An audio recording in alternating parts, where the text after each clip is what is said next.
Hey everybody, welcome back to another installment of Stuff That Chris Thinks. And I do hope you find these useful, by the way. I enjoy writing them, and it's a neat medium to experiment with once in a while. I will be happy when we are all back together again in person.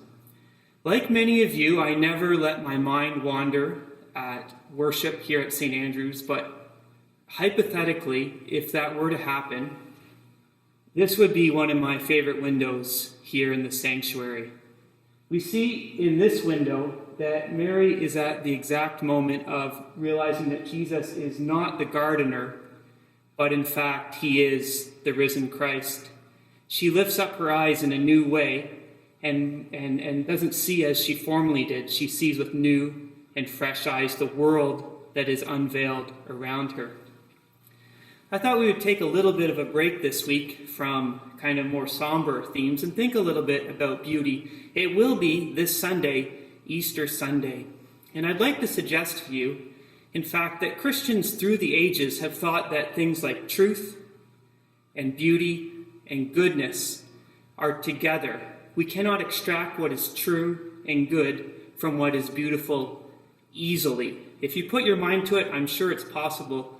But the Christian tradition has maintained that things that are beautiful are not just there for our pleasure or for our amusement, but they point to the source of all beauty, who is Jesus Christ himself.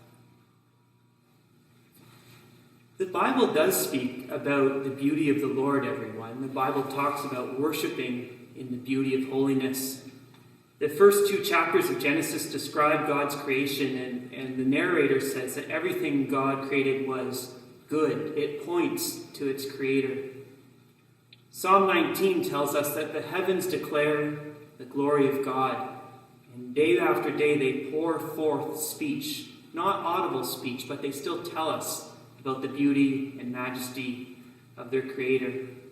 In Philippians 4, Paul tells us this: finally, whatever is true and honorable and right and pure and lovely and of good repute, and if anything is excellent, set your mind on these things. Whatever is pure and lovely and admirable, whatever is beautiful.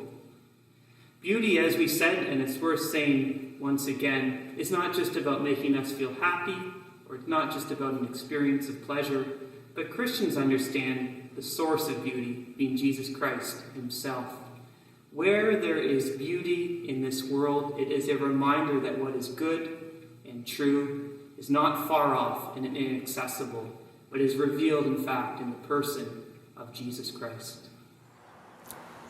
Hey everybody, we're here in the prayer garden at St. Andrews, and you're going to have to use your imagination for a second. I was really hoping it would be a beautiful sunny day and the trees would be in spring bloom or something like that. It's not the case presently.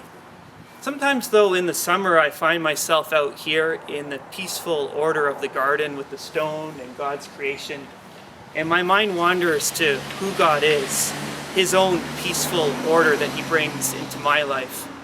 I have maybe a little challenge or a little question for you this week, and there's no homework really. I'm not going to check up on you, but what beautiful things are present in your life, and what do these beautiful things tell us about their creator and about their maker? I've conscripted Caroline, who has kindly agreed. And Caroline, what is something beautiful in your life, and how does it cause you to relate in a fresh way to your maker? Chris, undoubtedly, it has to do with nature. As we're talking about this, I have memories, just snapshots in my mind about beautiful sunrises. My husband and I have a sailboat, and